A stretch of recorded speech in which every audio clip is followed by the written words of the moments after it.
Satyabhama. Lord Krishna's third wife, Satyabhama, was known for her strong will and tantrums. She had suffered a lot in her previous life. After her death, she had sought shelter in Lord Vishnu's celestial abode or Vaikuntha.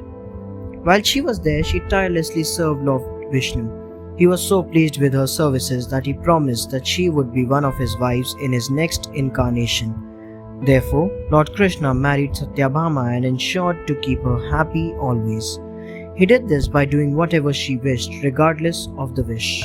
In fact, Satyabhama's fighting spirit and arguments entertained Krishna immensely. She was gifted with archery and could give match to Krishna. When Satyabhama saw Narkasur attacking Krishna, she was furious. She doubled her strength and attacked him. Before his death, Narkasur requested a boon from Satyabhama that everyone should celebrate his death with colorful lights. Accordingly, this day is celebrated as the first day of Diwali or Narka Chaturdashi. Kalindi. One day, Lord Krishna and Arjun went to hunt in the nearby forest of Indraprastha, accompanied by an army. They reached the banks of the river Yamuna to quench their thirst. Suddenly, they saw a very pretty girl walking by. Curious to know more about her, Krishna sent Arjun to talk to her. Arjun asked her, "Young lady, who are you? Where have you come from?" She replied, "I am Kalindi, the daughter of the sun god. I desire to have Lord Vishnu as my husband and no one else." Arjun asked, "And what are you doing here all alone?" Kalindi said, "I am under severe penance of Lord Krishna. I live in a mansion built by my father in the waters of the Yamuna. I hope that one day Lord Krishna will come for me." Arjun repeated the same to Krishna. Krishna took her to Indraprastha with him. Then he left for Dwarka with her and married Kalindi on an auspicious day. Mitra Vinda. Mitra Vinda was the princess of the kingdom of Avanti. Rajadhi Devi, Vasudeva's sister, was her mother. Mitra Vinda was deeply in love with Lord Krishna, but was scared of her brothers Vinda and Anuvinda. They arranged a swayamvar or a ceremony of choosing a husband for Mitra Vinda. Her father had called an assembly of kings at his capital to enable her to select her own partner in life. Krishna, too, attended the assembly.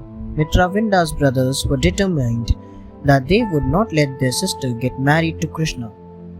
So they ordered that she must choose any king except Krishna in the Swayamvar. Balram knew of Mitra Vinda's affection for Krishna and advised him to abduct her. Krishna was not sure of Mitra Vinda's wishes, so he took his sister Subhadra with him.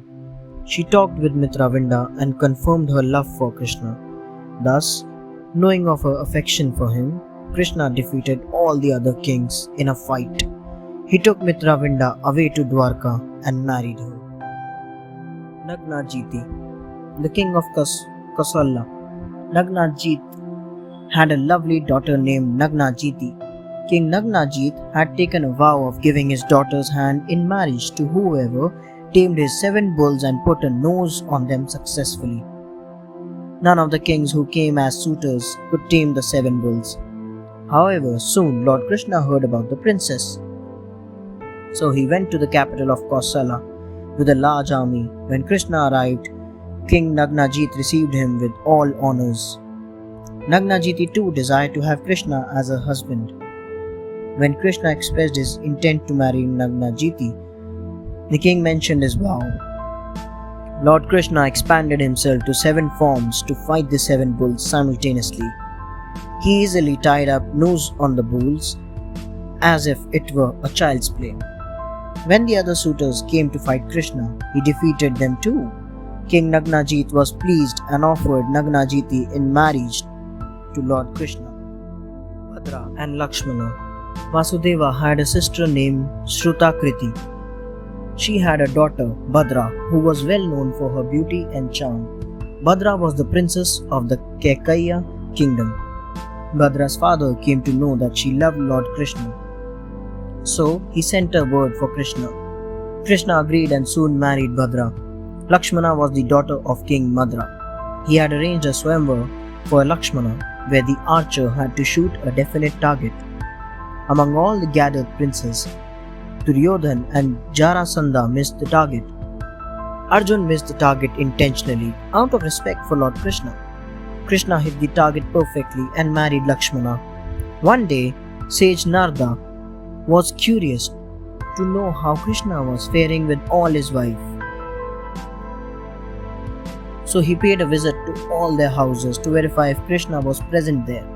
To his amazement, not only was Krishna present in every queen's house, but also was actively taking part in household affairs. Thanks for watching. Do like, share, subscribe to Sahil Book House.